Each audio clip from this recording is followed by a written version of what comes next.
How's it going, everybody? Mr. Holton here, and yes, we have some Dragon Age Dreadwolf news. Wait, should I say Dragon Age Veilguard, or the Veilguard? Because Bioware has gone ahead and changed the title for the next Dragon Age game, aka Dragon Age 4. And in usual fashion, of course, we're gonna go ahead and check out the Bioware blog at first, and then we're gonna look at a small interview with IGN, where we get some additional details about the game and such. And here we see it says Dragon Age The Veilguard, which is an interesting choice of name. It's going to be so hard to, getting used to that because you're so used by this point at talking about Dragon Age 4 as the Dreadwolf or Dreadwolf. So popping right into what Gary McKay has to say here. Hey everyone, summer is nearly upon us, and as promised, we're ready to provide an update on our big reveal. We'd like to invite the world to join us on Tuesday, June 11th for the official first look at gameplay for the next Dragon Age. Now this is interesting because I thought that we would see something with the, during the weekend with the Summer Games Fest, but this is just after. It's pretty cool because we're going to get an extended showcase, it seems. After Dragon Age Inquisition launched, the studio was given an incredible opportunity to explore, test, and validate a variety of gameplay concepts as we work to determine what the next Dragon Age should or could look like.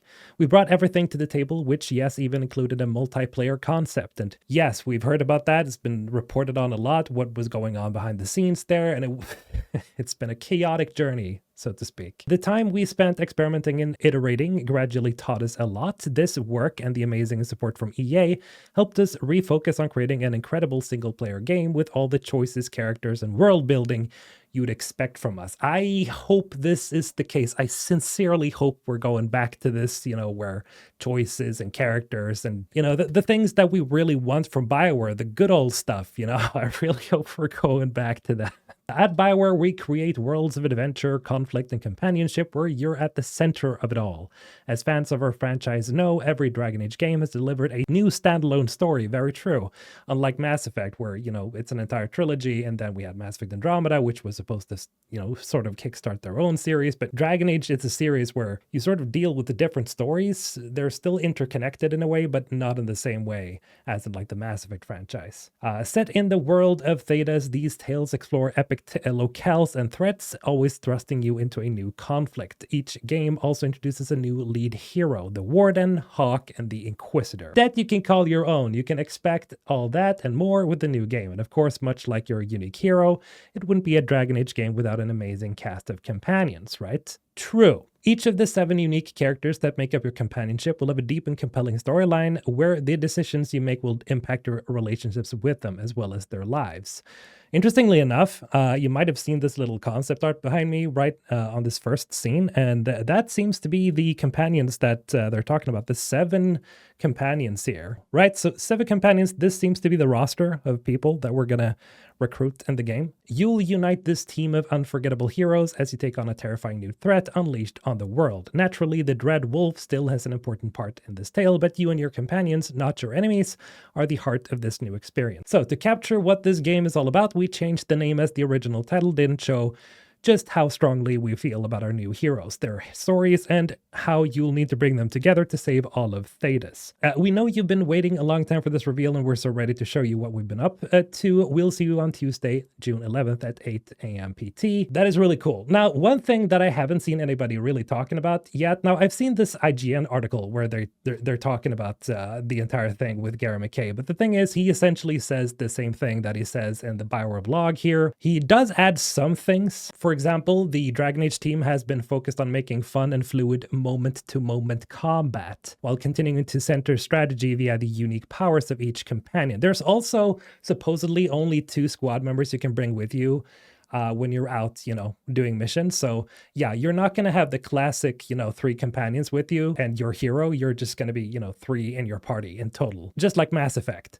Now, that's fine, in my opinion. It depends on how they do it, really. As far as we know, there seems to be a combat wheel which lets you slow down time and lets you pause and just, the good old stuff. Now, we still don't know how much of a strategic gameplay element there is in this game and whether or not they have gone more in the direction of like God of War. You may have known that there was some some stuff going on about that a while ago, and he may have seen what that was. But yeah, it's possible they're going the more of the action route, but it seems like we're still going to get some strategic elements here, and I hope they really stick to that as well. Here, however, we see Gary talking about why exactly they felt like they wanted to go with this new title instead of Dreadwolf. We actually think sticking with the Dreadwolf would have been a safer choice. Dreadwolf is a cool name after all. In the end, it was most important for us to have a title that was authentic to the companions that are at the heart of this adventure we've created. We've worked together throughout development to create really incredible backstories for each companion that intersect with the main narrative in meaningful ways. So yeah, it seems like there's a lot more focus on the characters, your companions, and the team in general. And that seems to be the case, you know, this game is going to be focusing a lot on your team. So it's really cool. I like it. He also adds some context here to what the Veilguard is. So what exactly are the Veilguard? In the lore, the Veil is a barrier between the physical world and the Fade, which is Dragon Age's spirit realm. Solus, who helped create the Veil, now wants to destroy it. Hence, as McKay puts it, the Veil needs guarding. While knowledge that the why and the how is definitely spoiler territory, McKay says, the biggest clue I can share is that you and your companions that make up the Veilguard are central to taking down a new evil threat unleashed upon Thedas. It might not just be Solus. So we're dealing with a new villain or several new villains. I would assume that Solus is probably not going to be that big of a villain overall because he was a former companion. He's very beloved. I don't think it's going to turn out to be the biggest villain. I've never seen Solus as like, oh, he's obviously the big bad because he just, I don't know. I just never saw him as that. And I could never see him seriously as a total bad guy in the next game. So yeah, this seems kind of what I expected really. He also added some stuff about player agency. I won't spoil next week's reveal, but I can say we've created a story where you can impact the world and the companions that surround you. Player agency is important to the Dragon Age, the Veilguard experience, and allows each player to form unique personal connections with their companions of choice. And yes, you can romance the companions you want, which is cool because that is how Baldur's Gate 3 did it. And that works really, really well. He adds some more stuff about the detail of the world as you accompany your companions to unravel their backstory and earn their loyalty and friendship. You'll visit more regions in Thedas across a deeper variety of biomes than any Dragon Age before it. So bigger maps, or a bigger map altogether, just, you know, more levels, more maps. That's awesome. Amazing. Thank you. It's going to be bigger than ever, I assume. Let's just hope that translates into quality as well. And then again, he teases as well the secondary villains or the main villains possibly of the game. I don't want to get too deep into spoiler territory, but I can say that the Dreadwolf is not the only god players need to be worried about. Okay, so for anybody who's like a lore nerd for Dragon Age, you'll know what that means. We're going to be fighting other gods. That's badass. Cool. I like it. Now here is where Gary McKay adds some details about the combat and the gameplay. On the gameplay front, McKay says that the Veilguard's combat was a big area of focus and something the team wanted to push forward, among other things. McKay says that the Veilguard will feature an ability wheel designed to give players orders to the two companions who can join them in battle. As an RPG, strategy in combat is important as you bring two companions to every fight.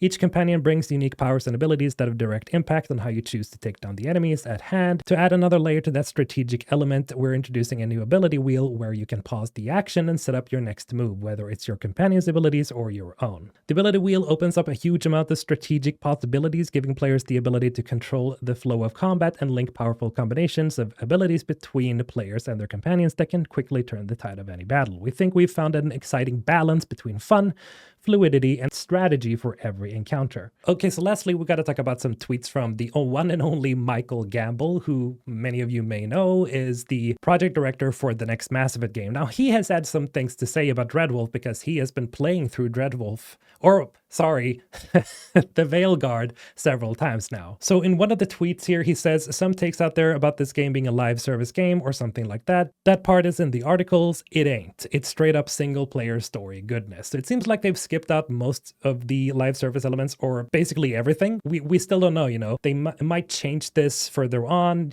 because a lot of single player games does that nowadays. They introduce live service elements into them. So who knows? But at this point, at least Michael is saying that, hey, no, it's going to be just story. It's single player. Go, boom.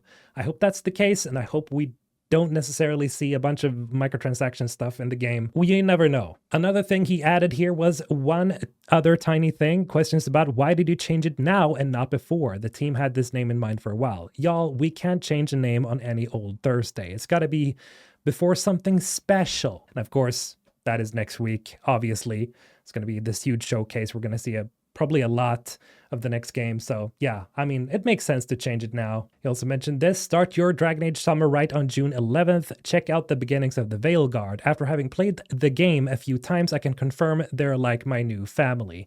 He's obviously talking about the companions, the new companions. So, you know, I guess we'll just have to trust Michael Gamble on this. Dragon Age The Veilguard will hopefully be a massive, massive game, and hopefully incredibly, incredibly good. I really hope this is the case. I'm really crossing my fingers here that is the case. But we'll have to wait and see. Let me know what you think about all this in the comments below. I'm very curious to what you guys have to say about this. Have a great day. Mr. Alton signing out.